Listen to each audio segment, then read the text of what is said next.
पहाड़ों में तो ये वाले फल पकने शुरू भी हो गए हैं और मुझे तो बिल्कुल भी आइडिया नहीं था कि इतनी जल्दी पक भी जाएंगे। इसके साथ साथ हम लोगों ने खाए बहुत सारे फल। और क्या आपने कभी इतना बड़ा पत्ता देखा है? जो तो हम सुबह सुबह ही चल पड़े थे शेषनाग जी के मंदिर को भगवान जी के दर्शन करने। ऐसा आपने मेरी पिछली वीडियो में देखा होगा कि मैं अपने नानी के घर आई हुई हूँ, तो मैं आज आपको अपनी नानी और नाना से मिलवाती हूँ।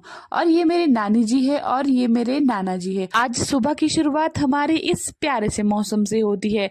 उस तरफ वाली पहाड़ी में धूप खिली हुई थी और हमारी वाली पहाड़ी में अभी तक धूप नहीं आई थी। फिर उसके बाद चले जाते हैं हम लोग ऊपर वाले मंदिर की तरफ भगवान जी के दर्शन करने, और इस कुएं में भी भगवान जी रहते हैं। फिर उसके बाद चले जाते हैं हम लोग बगीचे की तरफ अनार निकालने, क्योंकि इनके अनार तो पूरी तरह से पक चुके हैं और ये खाने में भी बहुत ज्यादा मीठे हैं।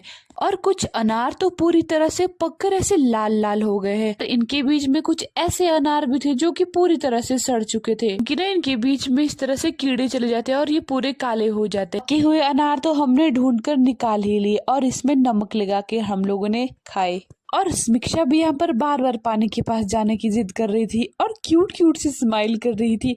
इसको यहाँ से ले जाने का मन भी नहीं कर रहा। स्कूल के बच्चे ना रास्ते से होकर ऊपर आए, फिर हम लोगों ने इनको बगीचे से अनार निकाल के दिया और बच्चे ना खुशी खुशी उसके बाद घर भी चले गए। आज दिन को तो ना बहुत ज्यादा धूप थी, घर से बाहर निकलना तक मुश्किल हो गया था। ऐसे पूरा दिन बैठकर हम लोग भी क्या ही करते। पवन ने एक और पेड़ से अनार निकाल लिया और हम लोग लगे फिर से खाने। यहाँ पर देखो मेरे हाथ कितने ज्यादा लाल हो गए। और मिलिए मेरी बड़ी मामी जी से और मेरी छोटी बहन से, और फिर मैं और मामी जी बैठकर यहाँ पर गप्पे मार रहे थे। फिर शाम के टाइम हम लोग चल पड़ते हैं खेत की तरफ, और यहाँ पर हमें बहुत सारे आड़ू मिले और मुझे लगा कि मैं ये आड़ू तोड़ दूंगी, पर ये मुझसे टूटा ही नहीं, मेरे दांत ही इसको तोड़ सकते हैं। फिर उसके बाद आड़ू खाते खाते हम लोग चल पड़ते हैं खेत की तरफ, और खेत में चलते चलते ना मुझे बहुत सारी चीजें मिल रही थी। और यहाँ पर मिल जाता है हमें इतना बड़ा पत्ता, और इसका पेड़ भी बहुत ज्यादा बड़ा था। और इस पेड़ का नाम है फागू। हमारे यहाँ तो इसको फागू कहा जाता है और हमारे गाँव में भी फागू होता है। उसके पत्ते छोटे होते हैं, पर ये वाले पत्ते तो कुछ ज्यादा ही बड़े हैं। और फिर हम लोग पहुँच जाते हैं खेत में,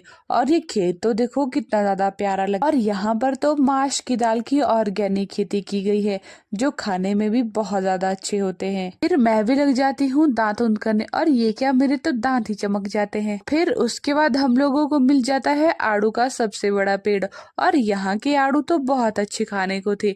जितने भी मैंने आड़ू खाए ना, उन आड़ू में से सबसे ज्यादा अच्छे तो मेरे को यही लगे। और यहाँ पर तो जापानी फल भी लगे हुए हैं, और हम लोगों ने तो एक तोड़ भी दिया। पर इसे तोड़ने में तो बहुत ज्यादा मेहनत लगी है, वो तो पवन ही जान सकता है कि जापानी फल ना थोड़ा पीला सा हो गया था। हमें